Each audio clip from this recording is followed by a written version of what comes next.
จีนหรือคนไทยทั่วโลกเราเดี๋ยวนี้ฝรั่งมังค่าหรือชาวต่างชาติก็นิยมทานเจเพื่อลดละที่จะไม่ไปเบียดเบียนชีวิตสัตว์ก็ได้อานิสงส์ผลบุญสูงขึ้นแล้วก็มีการเคร่งครัดปฏิบัติอธิษฐานกินเจ7 วันบ้างได้ครบ7 วันหรืออาจจะตั้งจิตรับประทานอาหารเจทุกวันก็แล้วแต่ตัวท่านเองนะครับก็อยู่ที่เรียกว่าใครทำใครได้จะบางคนก็อธิษฐานทานเจทุกวันพระทานเจทุกเดือนหรือปฏิบัติทุกเดือนหรือว่าเดือนละ3 วัน7 วันก็แล้วแต่หรือบางคนถือปฏิบัติเป็นนิจก็เรียกว่าได้ประจำทุกวันนะครับบางคนก็ทานมังสวิรัติบางคนก็ทานเจจริงๆนะครับคนก็เรียกว่าสะเทินน้ำสะเทินบกอาหารเจอาหารมังสวิรัติอาหารมีเนื้อก็ได้อะไรอย่างนี้เป็นต้นแล้วแต่โอกาสของแต่ละคนแต่ละท่านบางคนก็ไปวัดหรือสถานธรรมหรือสถานบุญทั้งหลายไปไหว้พระไปถวายดอกไม้ธูปเทียนไปปิดทองคำเปลวหรือน้ำอบน้ำหอมใส่น้ำมันตะเกียงผลบุญเหล่านี้ก็คิดในส่วนดีๆว่าจะทำให้ชีวิตของตัวท่านเองและครอบครัวหน่วยงานของท่านเจริญรุ่งเรืองมีความเจริญก้าวหน้านะครับตามความเชื่อก็บางคนก็นำน้ำมันไปใส่ตะเกียงจุดตะเกียงให้โชติช่วงชัชวาลเหมือนชีวิตจะได้โชติช่วงเหมือนแสงสว่างของแสงตะเกียงทำให้พ้นจากความมืดมิดเป็นนิมิตที่ดีอย่างนี้รวมถึงการแก้ไขปัญหาและความคิดที่ยังไม่สว่างไสวให้สว่างไสวไม่อับจนไม่ยากจนไม่อับจนอย่างนี้บางคนก็ไปถวายสังฆทานแต่การถวายสังฆทานนะครับท่านผู้ฟังฝากถึงท่านที่จะไปซื้อเครื่องถวายชุดสังฆทานตามร้านสังฆทานปัจจุบันนั้นชุดสังฆทานที่นำไปถวายพระท่านก็ใช้ไม่ค่อยจะได้นะครับราคาหรือคุณภาพอาจจะใช้ไม่ได้เราควรจะจัดเองทำเองมากกว่าไปซื้อที่ร้านสังฆทานเพราะทำเป็นธุรกิจพุทธพาณิชย์ไปถ้าเราอยากจะทำด้วยตนของตนเองก็อาจจะไปซื้อผ้าไตรหรือจะทำสังฆทานด้วยตนเองจะดีกว่าไปซื้อชุดสังฆทานไม่มีอะไรมากนะครับพระคุณเจ้าก็ไม่ใช้ล่อนไปล่อนมานะครับถวายไปถวายมาก็ไม่ได้ค่อยได้ใช้ประโยชน์ภายในชุดสังฆทานที่ร้านสังฆทานจัดให้พี่น้องชาวพุทธโดยเฉพาะอุบาสกอุบาสิกาไปซื้อหามาก็ฝากไว้นะครับการที่ถวายแล้วก็หวังผลว่าจะต้องให้พระคุณเจ้าได้มีโอกาสได้ใช้ไม่ใช่ทำเพียงแค่พิธีกรรมดังนั้นการถวายสังฆทานจะเป็นอาหารหวานคาวก็ดีหรือชุดสังฆทานผ้าไตรจีวรหรือชุดใดๆก็แล้วแต่นะครับโดยเฉพาะสาธารณสุขอาหารและยาก็ไปตรวจสอบร้านสังฆพันธ์ร้านสังฆพันธ์ที่จัดชุดถวายหมายถึงจัดชุดสังฆพันธ์ให้ชาวบ้านหรือพี่น้องชาวพุทธซื้อหาไปถวายตามวัดวารามต่างๆว่ามีของที่มีคุณภาพมีประโยชน์ไหมอยู่ในนั้นมีรายการชื่อรายการของชุดสังฆพันธ์ที่ห่อแล้วจัดไว้เรียบร้อยแล้วจะมีวันหมดอายุไม่หมดอายุอะไรต่างๆก็ขอให้ท่านได้ตรวจสอบเพราะเรื่องอย่างนี้ก็อยากจะฝากว่าทุกวันนี้เราทำบุญกันง่ายเกินไป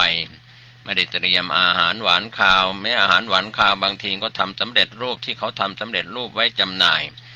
บางครั้งก็ค้างคืนบ้างไม่ค้างคืนบ้างก็อาจจะมีอาการบูดเสียได้บางครั้งเราไม่มีโอกาสที่จะทำด้วยมือของตนเองกับที่ครอบครัวพ่อบ้านแม่บ้านทำกับข้าวอาหารหวานคาวไปถวายสังฆทานก็จะเป็นเรื่องที่ดีเราหลังจากนำไปถวายพระคุณเจ้าพระภิกษุสามเณรตามวัดวารามต่างๆแล้วเราก็ยังส่วนที่เหลือเราก็ยังรับประทานอาหารใช้หมายถึงรับประทานได้ส่วนที่เหลือไม่ใช่ส่วนที่ตักเหลือแล้วไปถวายพระนะครับส่วนที่ตักก่อนที่จะนำไปถวายพระคุณเจ้าไม่ว่าจะอาหารหวานข้าวที่ทำเองก็จะเป็นเรื่องที่ดีแม้จะไม่สามารถจะทำได้ทุกวันก็นานๆครั้งก็ยังดีกว่าเพราะเราทำด้วยมือก็จะได้อานิสงส์ยิ่งใหญ่กว่าไปทำสิ่งที่เขาทำไว้เพื่อขายเพื่อจำหน่ายให้ใส่บาตรนะครับก็คงจะไม่ว่ากันไม่โกรธกันนะครับคนที่ทำอาหารหวานคาวใส่บาตรทุกวันท่านต้องเน้นด้านคุณภาพบางครั้งของที่ท่านทำไว้เหลือ นำไปใส่ตู้เย็นนำมาใส่ไมโครเวฟอุ่นออกมาจำหน่ายต่ออีกอาหารเหล่านั้นบางทีพระคุณเจ้าพระภิกษุสามเณรไปบิณฑบาตรับมาแล้วมาฉันก็เกิดอาการท้องเสียท้องร่วงอะไรต่างๆก็ถือว่าอาหารนั้นมีเชื้อจุลินทรีย์หรือมีเชื้อโรคปนเปื้อนได้ก็ขอให้เป็นอาหารที่สุกใหม่ๆเรียกว่าตามหลักของโภชนาการตามหลักของสาธารณสุขที่ออกมาเตือนกันอยู่เสมอกินของร้อนช้อนกลางก็ถือว่ามีความสะอาดเพียงพอแล้วก็มีคุณค่าทางโภชนาการด้วยอันนี้ก็เรื่องของถวายสังฆทานที่เป็นวัตถุแล้วก็เป็นอาหารหวานข้าวสังฆทานไม่ได้เจาะจงในพระภิกษุรูปใดที่ชื่อว่าสังฆทานจะสมบูรณ์ไม่สมบูรณ์อย่างไรก็ฝากพี่น้องชาวพุทธที่มีสติปัญญานะครับก็ทำสังฆทานกันให้ถูกต้องอย่างไรไม่เจาะจงอย่างไรบางคนบางท่านมีเวลามีโอกาสก็ไปไหว้พระไปบูชาเทพเจ้าตามสถานธรรมต่างๆเพื่อต้องการความสุขความสบายใจ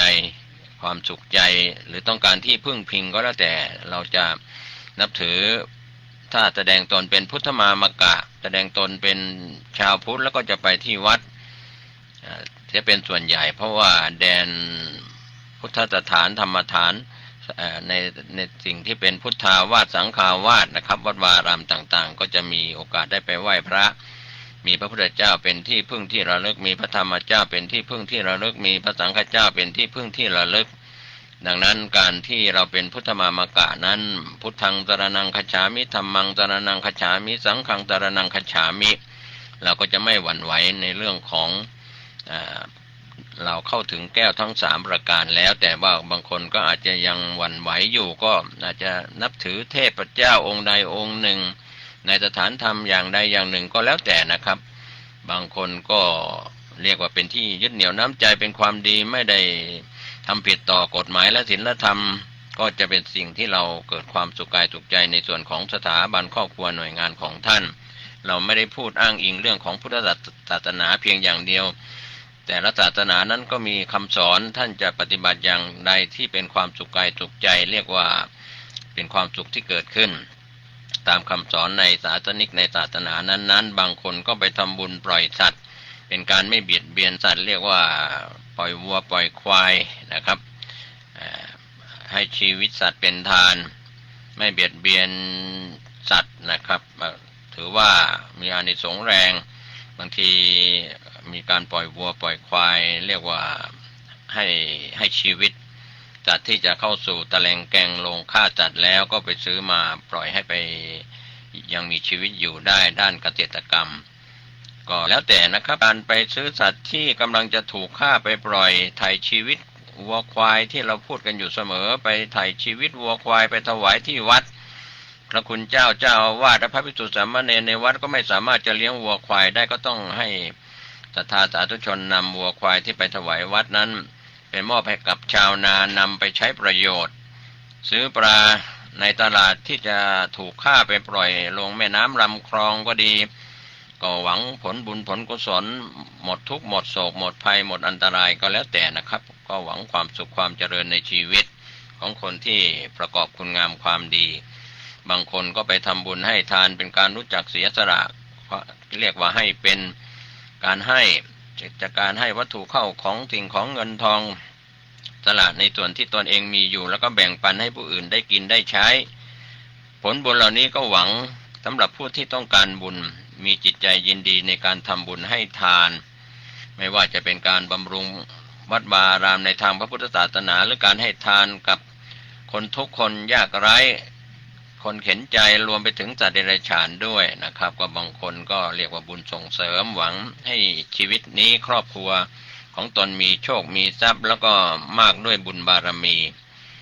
บางคนก็ทำทานให้กับคนยากไร้นะครับที่ยากจนไม่ใช่ขอทานที่เป็นอาชีพขอทานนะครับเขาลำบากยากไร้เป็นผู้ทุพพลภาพที่อยู่ตามชุมชนตามหมู่บ้านต่างๆทำบุญด้วยจิตใจอันไม่ยึดติดในเรื่องของความอยากนะครับก็ให้ตั้งใจให้จริงๆไม่หวังผลตอบแทนผลบุญนั้นก็จะหนุนนำท่านนะครับให้มีความราบรื่น ยามมีเรื่องติดขัดก็จะมีผู้มาช่วยเหลือค้ำจุนเกื้อกูลนะครับการเรียกว่าอุปถัมภกกรรมกรรมที่ดีค้ำจุนยามมีเคราะห์ภัยก็แคล้วคลาดปลอดภัยได้เพราะว่าเราได้เคยช่วยเหลือคนและสัตว์แรงบุญที่เกิดจากการอนุโมทนาช่วยเหลือทำบุญอนุโมทนาบุญของคนอื่นแสดงมุทิตาจิตกับคนที่เขามีความสุขก็เป็นเรื่องที่ดีในยุคนี้เริ่มมีการทำบุญด้วยการ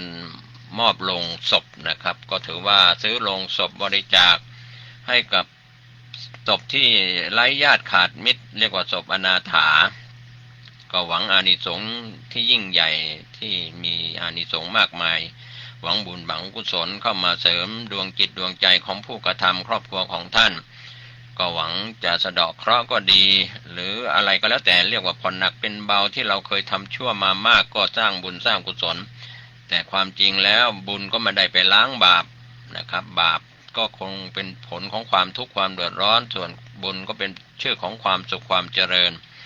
บางคนก็พิมพ์หนังสือธรรมะแจกจ่ายเป็นธรรมทานนะครับพิมพ์เองบ้างหรือไปร่วมบริจาคสมทบทุนเพื่อพิมพ์หนังสือธรรมะให้ผู้อื่นได้อ่านได้ศึกษาก็ถือว่าเป็นการสร้างปัญญาบารมีให้ตนเองนั้นมีวาสนาบารมี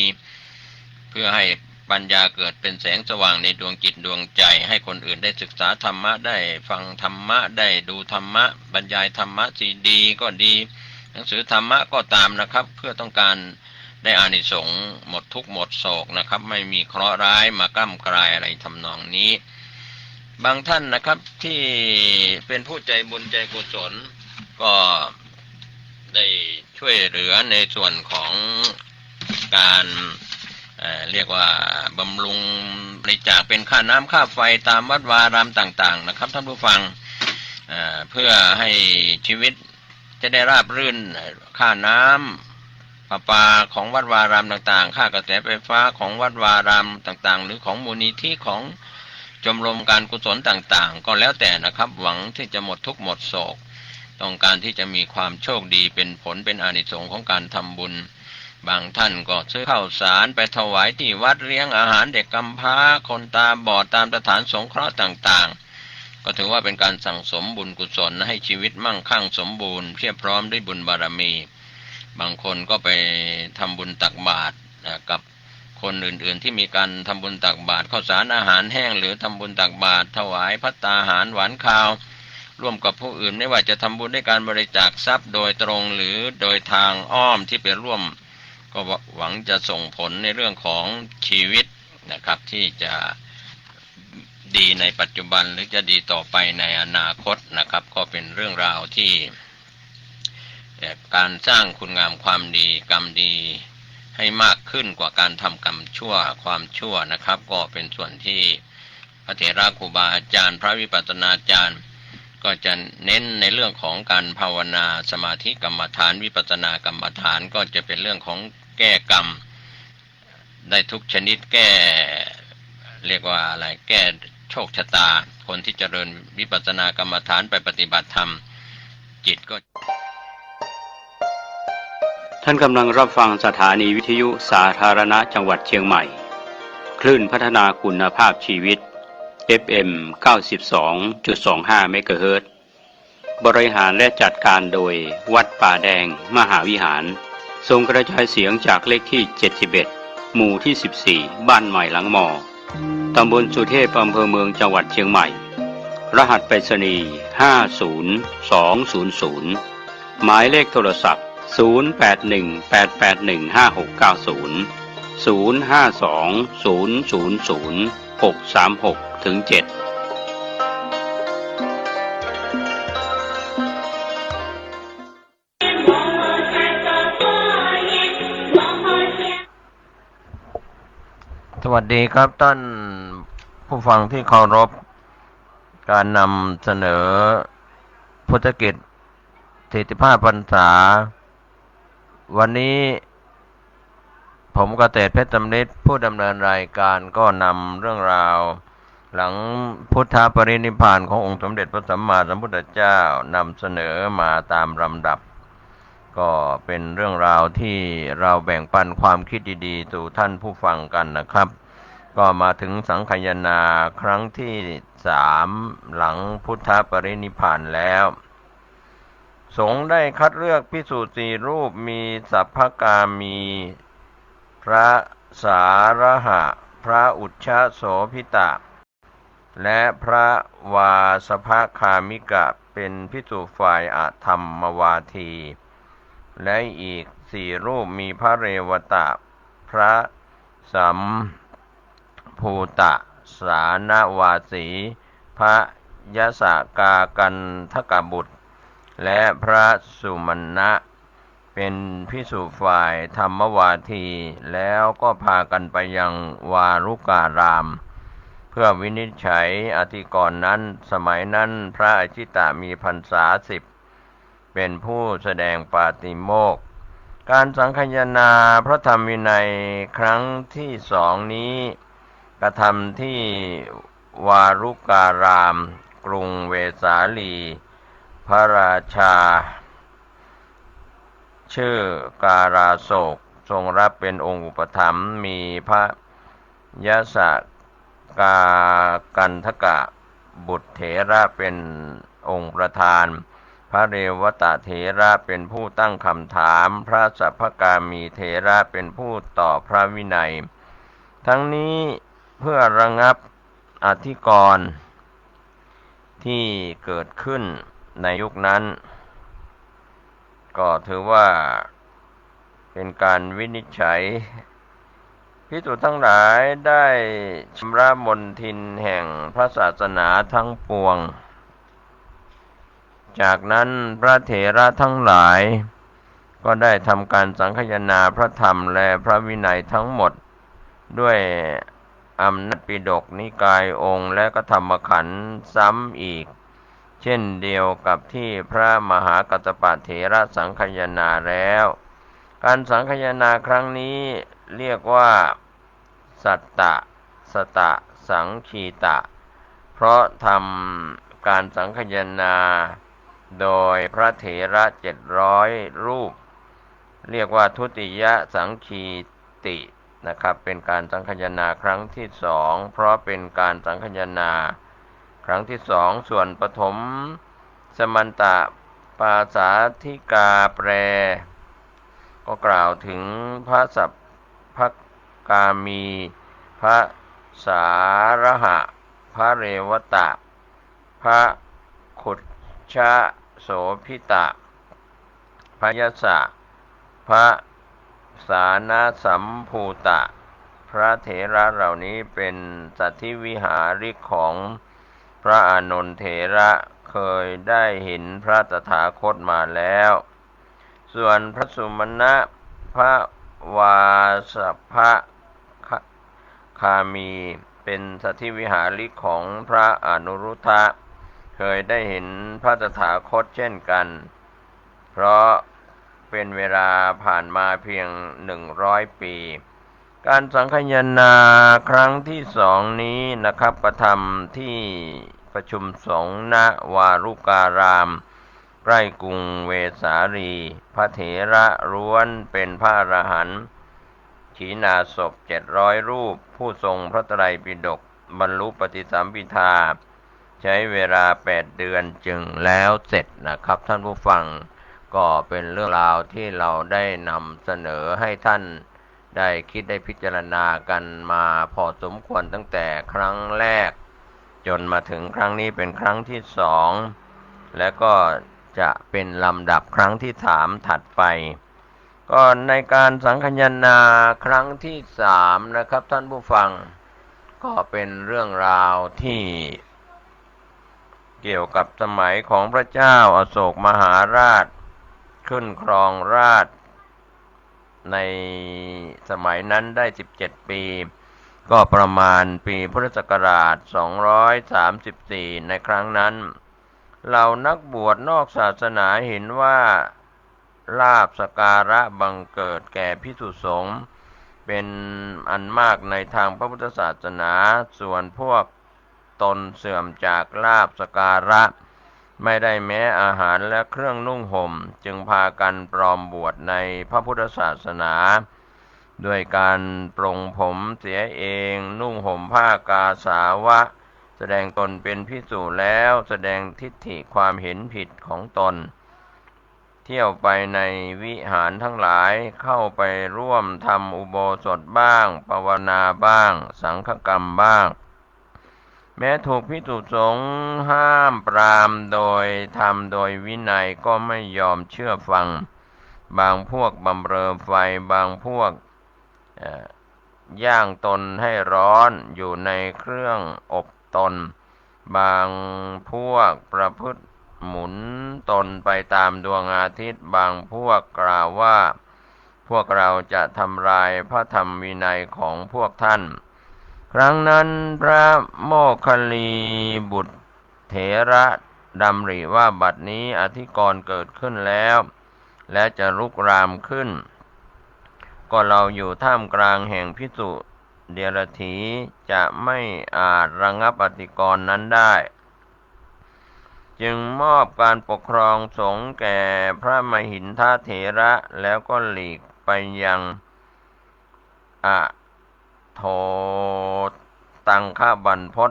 ภูเขาลูกหนึ่งนะครับด้วยประสงค์จะบำเพ็ญสมณธรรมโดยลำพังสมัยนั้นภิกษุไม่ได้ทำอุโบสถหรือปวารณาร่วมกับเดรัจฉีเหล่านั้นเลยในส่วนของวัดอโศการามอุโบสถขาดไปถึง7 ปีภิกษุได้ทูลเรื่องนั้นแก่พระราชาพระเจ้าอโศกมหาราชจึงทรงใช้อำมาตย์ผู้หนึ่งไประงับอธิกรณ์นั้นอำมาตย์เข้าใจผิดคิดว่าราชบุรุษเมื่อจะปราบโจรก็ต้องฆ่าโจรให้ราบคาบฉันใดภิกษุเราใดไม่ทำอุโบสถพระราชาคงมีพระประสงค์ให้ฆ่าภิกษุเหล่านั้นฉะนั้นอำมาตย์นั้นไม่ก็เดินทางไปยังพระวิหารนัดประชุมสงฆ์แล้วเรียนชี้แจงว่าพระราชารับสั่งมานิมนต์คณะสงฆ์ให้ทำอุโบสถขอพระคุณเจ้ากระทำอุโบสถเถิดพวกภิกษุกล่าวว่าพวกอาตมาภาพจะไม่ทำอุโบสถร่วมกับเราเดรัจฉีอำมาตย์ฟังดังนั้นจึงเริ่มใช้ดาบตัดศีรษะเราภิกษุตั้งต้นแต่อาสนะของพระเถระอาวุโสลงไปพระติสสะเถระอนุชาของพระราชาครั้นเห็นอำมาตย์ปฏิบัติเช่นนั้นดำริว่าพระราชาคงจะไม่ส่งมาเพื่อให้ฆ่าพระเถระทั้งหลายอำมาตย์นี้คงเข้าใจผิดแน่นอนจึงไปนั่งบนอาสนะถัดจากพระเถระที่ถูกประหารแล้วอำมาตย์จำพระอนุชาได้ไม่อาจฟันสตราลงไปจึงกลับไปกราบทูลพระราชาว่าจะได้ทำประการใดพระราชาทรงสดับแล้วรีบเสด็จไปยังพระวิหารตรัสกับภิกษุว่าโยมไม่ได้สั่งให้อำมาตย์ทำกรรมเช่นนี้เลยบาปนี้จะพึงมีแก่ใครหนอภิกษุถวายความเห็นแก่พระราชาเป็น2 ในพระราชาเกิดความสงสัยไม่แน่ใจจึงรับสั่งถามว่าจะมีภิกษุรูปใดที่สามารถตัดสินข้อข้องใจนี้ของโยมได้ภิกษุทั้งหลายกราบทูลว่ามหาบพิตรพระโมคคัลลีบุตรติสสะเถระท่านสามารถที่จะตัดข้อสงสัยนี้แก่มหาบพิตรได้ในวันนั้นเองพระราชาทรงจัดส่งพระธรรมกถึก3 รูปและอำมาตย์4 นายพร้อมบริวาร ไปรับพระโมคคัลลีบุตติสเถระที่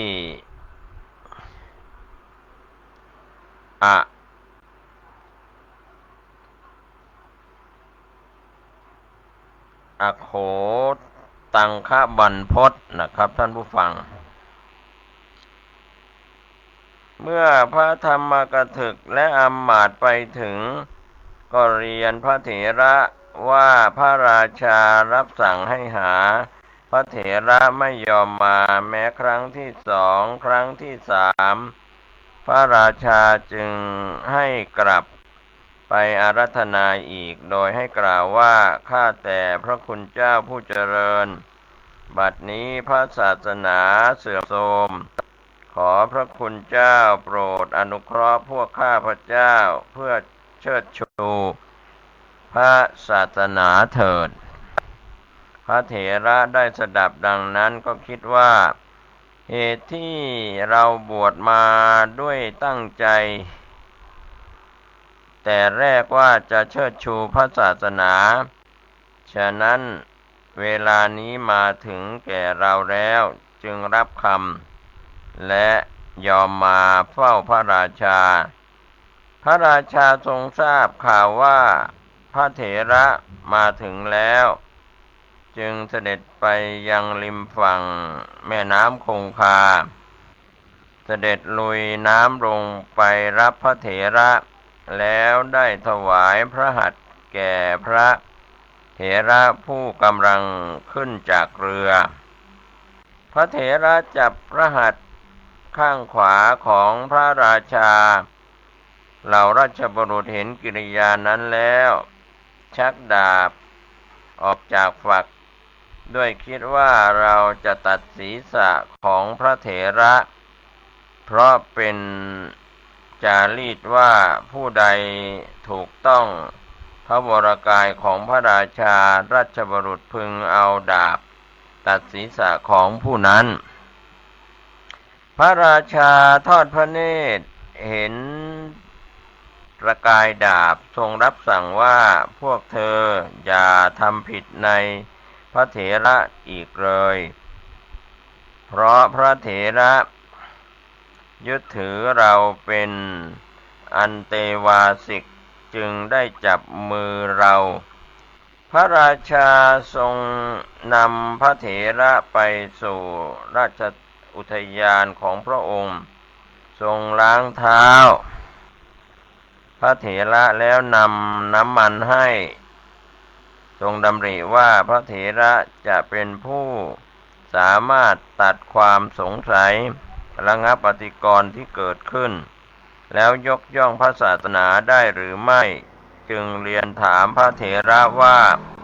ข้าแต่พระคุณเจ้าผู้เจริญโยมประสงค์จะเห็นปาฏิหาริย์สักประการหนึ่งพระเถระทูลว่าขอถวายพระพรมหาบพิตรประสงค์จะทอดพระเนตรปาฏิหาริย์เช่นไรพระราชาตรัสว่าอยากเห็นแผ่นดินไหวเจ้าข้าพระเถระเรียนถามว่ามหาบพิตรประสงค์จะทอดพระเนตรแผ่นดินไหวทั้งหมดหรือว่าไหวแต่เพียงกึ่งหนึ่งพระราชาตรัสว่าให้ไหวเพียงกึ่งหนึ่งพระโมคคัลลีบุตติสเถระจึงทูลว่ามหาบพิตรถ้าเช่นนั้นพระองค์จงให้ราชบุรุษขีดเส้นเป็นวงกลมโดยรอบบริเวณที่อาตมากำหนดจงนำราชพาหนะไปจอดคร่อมเส้นทางทิศตะวันออกนำม้าไปยืนคร่อมเส้นทางทิศใต้ให้บุรุษไปยืนคร่อมเส้นทางทิศตะวันตกนำถาดทองบรรจุน้ำเต็มไปวางคร่อมเส้นทางทิศเหนือพระราชารับสั่งให้ปฏิบัติตามนั้น พระเถระเข้าจตุตฌานซึ่งเป็นบาทของอภิญญาออกจากจตุตฌานแล้วอธิษฐานให้แผ่นดินไหวล้อรถที่อยู่ภายในวงกลมไหวด้านนอกไม่ไหวเท้าของม้าและบุตรที่อยู่ภายในวงกลมไหวด้านนอกไม่ไหวน้ำในถาดส่วนที่อยู่ในวงกลมไหวส่วนที่อยู่นอกวงกลมไม่ไหวพระราชาทอดพระเนตรเห็นปาฏิหาริย์นั้นแล้วก็มั่นพระทัยว่าพระเถระจะสามารถยกย่องพระศาสนาได้แน่นอนจึงตรัสถามความสงสัยนั้นว่าอาตมาปรงชีวิตพระเถระจำนวนเท่านี้รูปบาปนั้นจะมีแก่ใครพระเถระทูลถามว่าขอถวายพระพรพระองค์มีความคิดที่จะส่งอมาตย์นี้ไปปรงชีวิตภิกษุเหล่านั้นหรือพระราชาตรัสว่าไม่มีเจ้าข้าพระเถระจึงทูลว่าถ้าพระองค์ไม่มีความคิดเช่นนี้บาปก็ไม่มีแก่พระองค์พระโมคคัลลีบุตรติสสะเถระได้ยกติระชาดกเป็นอุทาหรณ์ใจความว่าถ้าใจของท่านไม่ประทุษร้ายกรรมที่อาศัยท่านกระทำก็ไม่ถูกต้องท่านบาปก็ไม่ติดเปื้อนท่านผู้บริสุทธิ์เมื่อพระราชาทรงเข้าพระทัยแล้วพักอยู่ในพระราชอุทยานนั้นตลอด7 วันเพื่อเรียนพระพุทธพจน์ของพระศาสดากับพระเถระครั้นในวันที่7พระราชามีรับสั่งให้ภิกษุสงฆ์ประชุมพร้อมกันที่วัดอโศการามทรงขึงม่านผ้านั้นไว้แล้วประทับนั่งอยู่หลังม่านนั้นมีรับสั่งให้จัดภิกษุผู้มีลัทธิเดียวกันรวมกันอยู่เป็นพวกแล้วรับสั่งให้นิมนต์หมู่ภิกษุมาทีละหมู่ตรัสถามว่าพระสัมมาสัมพุทธเจ้ามีปกติตรัสว่าอย่างไรภิกษุบางหมู่ทูลว่าพระผู้มีพระภาคเจ้ามีปกติตรัสว่าเที่ยงตรัสว่าบางอย่างเที่ยงตรัสว่าโลกมีที่สุดและไม่มีที่สุดตรัสว่าตนและโลกเกิดขึ้นลอยๆไม่มีเหตุตรัสว่าตนมีสัญญาตรัสว่าตนไม่มีสัญญาตรัสว่าตนมีสัญญาก็ไม่ใช่ไม่มีสัญญาก็ไม่ใช่ตรัสว่านิพพานมีอยู่ในปัจจุบันพระราชาจึงทราบว่าชนเหล่าใดมิใช่ภิกษุเพราะได้ทรงเรียนรู้ลัทธิต่างๆจากพระเถระมาก่อนแล้วจึงพระราชทานผ้าขาวแก่พนักงานให้ทำการศึกเหล่าเดรัจฉีด้วยพระราชอำนาจของพระราชาลำดับนั้นพระราชาจึงรับสั่งว่าข้าแต่พระคุณเจ้าบัดนี้พระศาสนาบริสุทธิ์แล้วขอภิกษุสงฆ์จงทำอุโบสถเถิดทรงพระราชทานอารักขาแล้วเสด็จกลับพระนครสงฆ์ได้พร้อมเพรียงกันทำอุโบสถแล้วพระโมคคัลลีบุตรติสสะเถระได้แสดงคาถาวัตถุปกรณ์ในที่ประชุมสงฆ์นั้นแล้วคัดเลือกภิกษุผู้ทรงพระไตรปิฎกแตกฉานในปฏิสัมภิทาชำนาญในไตรสิกขากระทำสังคายนาพระธรรมและวินัยชำระ มณฑินในพระศาสนาเหมือนครั้งประชุมณอโศการามเมืองปาตลีบุตรพระเจ้าโศกมหาราชเป็นองค์อุปถัมภ์พระโมคคัลลีบุตติสเถระเป็นประธานในการสังคายนาการสังคายนาครั้งนี้กระทำในที่ประชุมสงฆ์1,000 รูปล้วนเป็นพระอรหันต์ขีณาสพใช้เวลา9 เดือนจึงแล้วเสร็จนะครับท่านผู้ฟังก็เป็นเรื่องราวที่เราได้ติดตามการสังคายนามาถึงครั้งที่3หลังจากนั้นพระเจ้าโศกมหาราชทรงครองราชสมบัติอยู่37 ปีในตอนปลายรัชกาล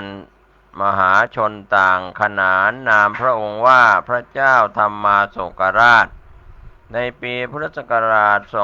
236หลังจากการสังคายนาครั้งที่3พระโมคคัลลีบุตติสเถระดำริว่าในอนาคตพระศาสนาจะพึงตั้งมั่นอยู่ด้วยดีในประเทศใดจึงมอบศาสนกิจให้เป็นภาระของภิกษุแล้วส่งภิกษุเหล่านั้นไปประกาศพระศาสนาให้กว้างขวาง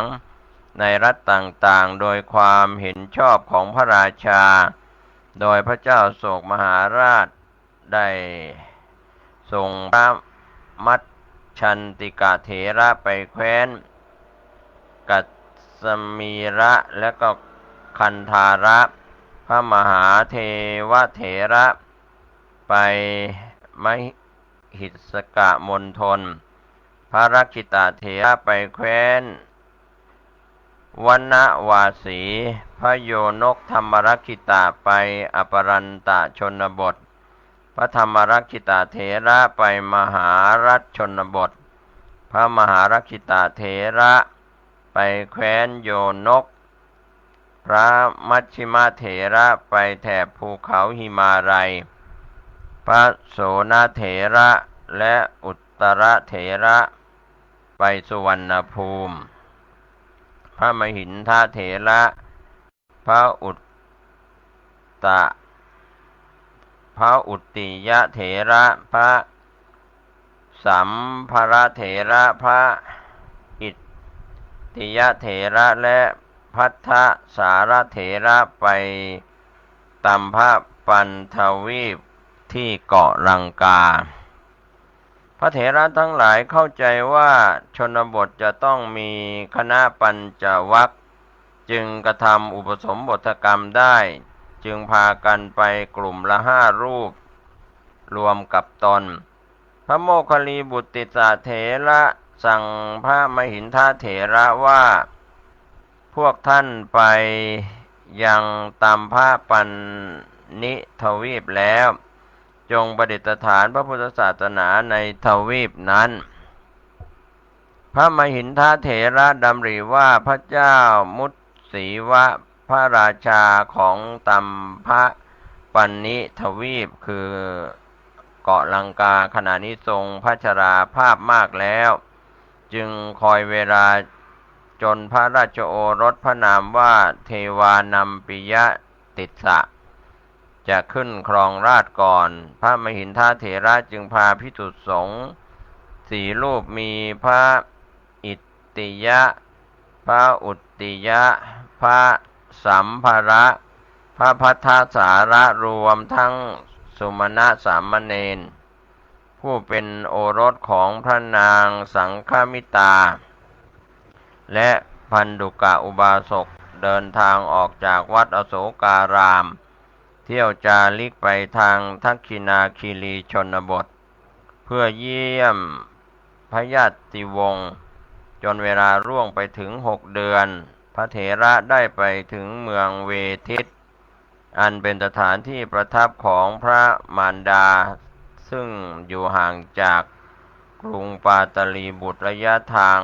50 โยชน์นะครับก็เป็นเรื่องราวที่เกี่ยวข้องกับการสังคายนาครั้งที่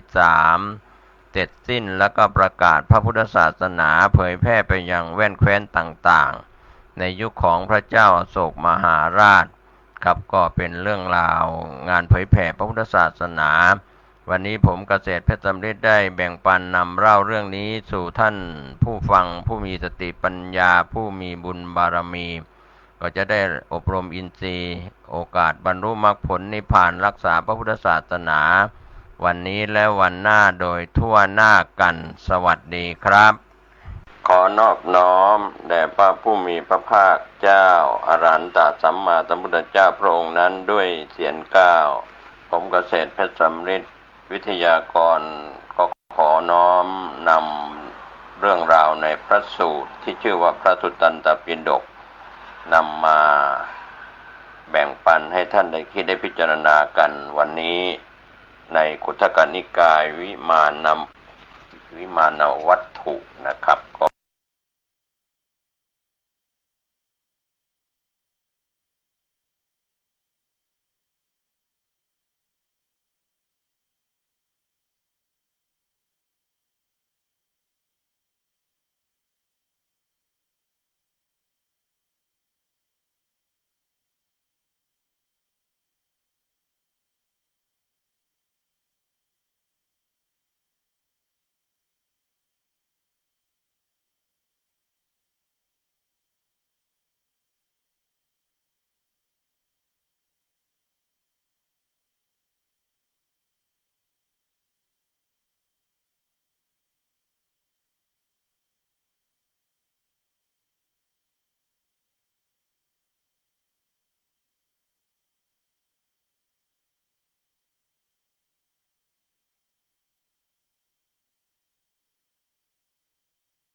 สงฆ์สหธรรมิกยานุศิษย์คณะศรัทธาประชาชน